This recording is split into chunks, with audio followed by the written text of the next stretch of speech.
പ്രിയപ്പെട്ടവരെ, അമേരിക്ക ഇപ്പോൾ വല്ലാത്ത ക്ഷീണത്തിലാണ്.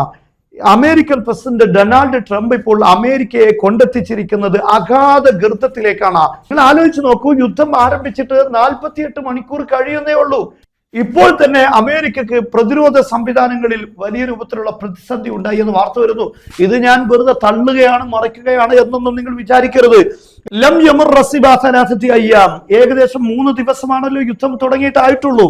വൽ വിലായത്തുൽ മുത്തഹിദ തുഫക്കിറു ബിൽ ഫിഅൽ ഫീ സുഹ്ബി ഉസൂലിഹാ മിൻ മിൻതഖത്തിൽ മുഹീത്തൈൻ അൽ ഹിന്ദ് വൽ ഹാദി ലിതഅസീസി ഹംലത്തിഹാ ദിദ്ദ ഇറാൻ. ഇറാനെതിരെയുള്ള ആക്രമണം നടത്താൻ ഇപ്പോൾ ദക്ഷിണ കൊറിയയിലുള്ള അമേരിക്കയുടെ പ്രതിരോധ സംവിധാനങ്ങൾ ഇങ്ങോട്ട് പിൻവലിക്കാനുള്ള നീക്കം നടത്തുന്നു എന്നാണ്.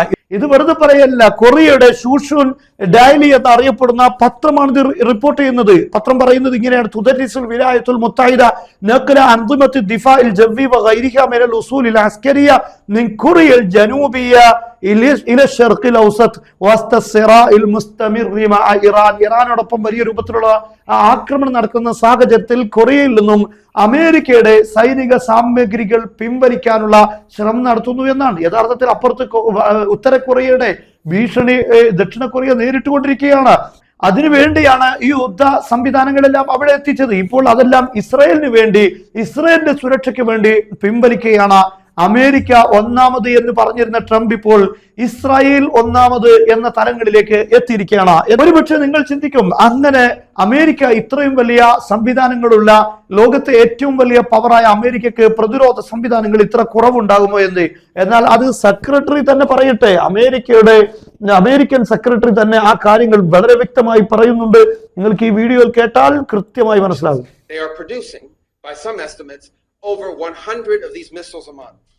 Compare that to the 6 or 7 interceptors that can be built a month. They can build 100 of these a month, not to mention the thousands of one-way attack drones that they also have. ഇപ്പോൾ പറഞ്ഞത് എന്താണ്?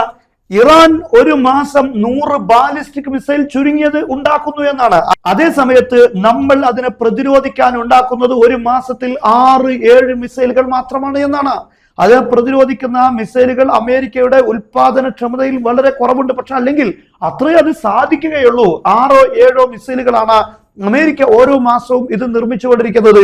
അതേ സമയത്ത് Iran ഒരു മാസം നിർമ്മിക്കുന്നത് 100-ലധികം ballistic മിസൈലുകളാണ് എന്നാണ്. എങ്ങനെ ഇത് കമ്പയർ ചെയ്യാൻ പറ്റും? ഇറാൻ ഇതുവരെ പതിറ്റാണ്ടുകളായി മിസൈൽ ഉണ്ടാക്കിക്കൊണ്ടിരിക്കുകയാണ്. ഈ യുദ്ധത്തിന് വേണ്ടി അന്ന് മുതലേ തയ്യാറാകുന്ന അവരുടെ മുന്നിൽ അവർ കരുതി വെച്ച ഒരു യുദ്ധത്തിലേക്കാണ് ഇപ്പോൾ ഇറാൻ കടന്നിരിക്കുന്നത്.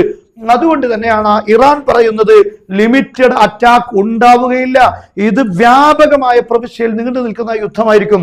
ഈ യുദ്ധം നീണ്ടു നിൽക്കുന്നതിനെ കുറിച്ചാണ് ഇപ്പോൾ പെന്റഗണിൽ, വാഷിംഗ്ടണിൽ നിരന്തരമായ ചർച്ചകൾ നടക്കുന്നത്. ഇത് മുന്നോട്ട് പോയാൽ എന്ത് സംഭവിക്കും, പ്രതിരോധങ്ങൾ എങ്ങനെ നടക്കും, ഈ കാര്യങ്ങൾ ചർച്ച ചെയ്യുകയാണ്. ഇറാൻ ആവട്ടെ പറയുന്നു, ഞങ്ങൾ 2ാം തലമുറ വരെയുള്ള മിസൈലുകളാണ് ഇപ്പോൾ ഉപയോഗിച്ചിട്ടുള്ളത്.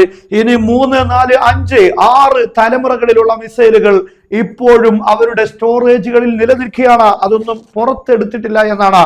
എന്നാൽ ഇത് തന്നെ പ്രതിരോധിക്കുന്നിടത്ത് വലിയ രൂപത്തിലുള്ള പ്രതിസന്ധി നേരിടുന്ന ഘട്ടത്തിൽ ഈ പുതിയ തലമുറ മിസൈലുകൾ കൂടെ വരുമ്പോൾ എന്തായിരിക്കും ഇസ്രയേലിൽ അല്ലെങ്കിൽ ഈ അമേരിക്കയുടെ സഖ്യകക്ഷികളിൽ അമേരിക്കയുടെ പ്രോപ്പർട്ടികൾ എങ്ങനെ സംരക്ഷിക്കാൻ അമേരിക്കക്ക് കഴിയും? അതുകൊണ്ടാണ് യഥാർത്ഥത്തിൽ ഇപ്പോൾ GCCയെ സംരക്ഷിക്കാൻ അമേരിക്കക്ക് സാധിക്കാതെ വരുന്നത്.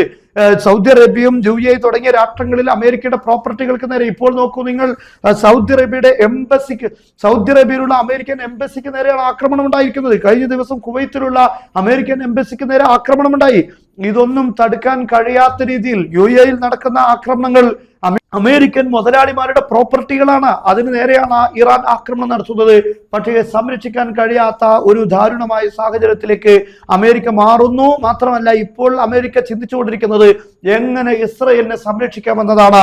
അതിനുവേണ്ടി എല്ലായിടങ്ങളിലും വിന്യസിച്ച പ്രതിരോധ സംവിധാനങ്ങളെല്ലാം ഇപ്പോൾ പിൻവലിച്ച് മിഡിൽ ഈസ്റ്റിലേക്ക് എത്തിക്കാനുള്ള ശ്രമമാണ്. ഇപ്പോൾ റോബിയോ മറ്റൊരു കാര്യം കൂടെ ഇതിനോട് ചേർത്ത് പറയുന്നുണ്ട്. അതോടൊപ്പം ഇറാന്റെ ഡ്രോണുകളും എന്ന് പറഞ്ഞിട്ടുണ്ട്. 100 മിസൈൽ ബാലിസ്റ്റിക് മിസൈലുകൾ ഒരു മാസം നിർമ്മിക്കുന്നുവെങ്കിൽ ഇറാൻ നിർമ്മിക്കുന്ന ഡ്രോണുകൾ 100 അല്ല, അത് അതിലേറെ എണ്ണം കൂടും.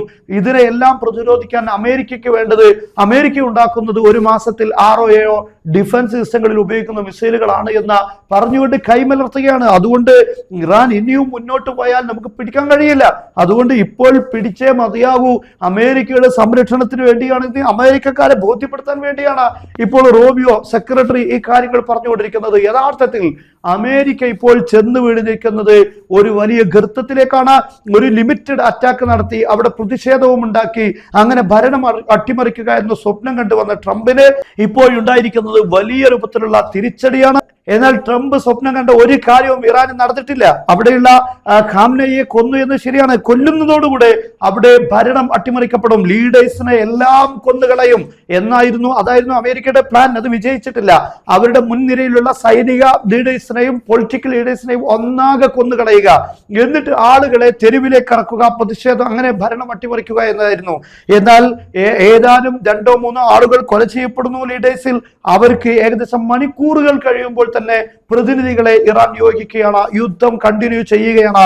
മാത്രമല്ല ഇപ്പോൾ അമേരിക്ക വിചാരിച്ച ഇറാൻ അല്ല ഇപ്പോൾ ഉണ്ടായിരിക്കുന്നത്.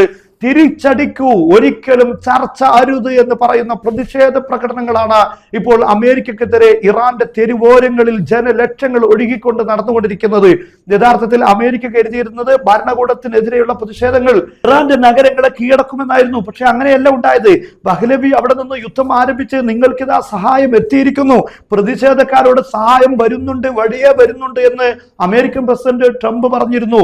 അത് യുദ്ധം ആരംഭിച്ച ഉടനെ നെതന്യാഹു പറഞ്ഞു, ഇതാ സഹായം നിങ്ങൾക്ക് എത്തിയിരിക്കുന്നു. അതുപോലെ അമേരിക്ക പറഞ്ഞു സഹായം എത്തിയിരിക്കുന്നു. അമേരിക്കയിൽ താമസിച്ചുകൊണ്ടിരിക്കുന്ന പഹ്ലവി ഇറാനികളോട് പറഞ്ഞു, നിങ്ങൾക്ക് അമേരിക്ക വാഗ്ദാനം ചെയ്ത സഹായം എത്തിയിരിക്കുന്നു. പക്ഷേ ഈ സഹായം വാങ്ങാൻ ഇപ്പോൾ ആളില്ല. അവരെല്ലാം ഒറ്റക്കെട്ടായി അമേരിക്കക്കെതിരെ ശക്തമായ രൂപത്തിലുള്ള പ്രതിഷേധങ്ങൾ നടത്തിക്കൊണ്ടിരിക്കുകയാണ്. യഥാർത്ഥത്തിൽ ഇറാന്റെ പ്രതികരണങ്ങൾ വന്നതോടുകൂടെ കാര്യങ്ങളെല്ലാം അട്ടിമറിഞ്ഞിരിക്കുകയാണ്. ഈ അമേരിക്ക ഉദ്ദേശിച്ച സാഹചര്യങ്ങളിൽ നിന്ന് മാറിയിരിക്കുന്നു. ട്രംപിനെതിരെ അമേരിക്കയിൽ വലിയ രൂപത്തിലുള്ള പ്രതിഷേധങ്ങൾ ഉയർന്നു വരുന്നു. യുദ്ധം നീണ്ടു നിൽക്കുന്നതിനുള്ള യുദ്ധം നീണ്ടു നിന്നാലുള്ള അപകടങ്ങളെ കുറിച്ച് വലിയ വാർണിംഗുകൾ ട്രംപിന് മുന്നിൽ വന്നുകൊണ്ടിരിക്കുന്നു. ഇനി എന്ത് ചെയ്യും, കടലിനും ചെകുത്താനിനും ഇടയിൽ എന്ന് സാധാരണ കേൾക്കുന്ന രൂപത്തിലേക്ക് കാര്യങ്ങൾ മാറിയിരിക്കുകയാണ്. ഇനി ചോദിക്കുന്നത് ട്രംപിനെ ആര് രക്ഷപ്പെടുത്തും എന്നതായിരിക്കും.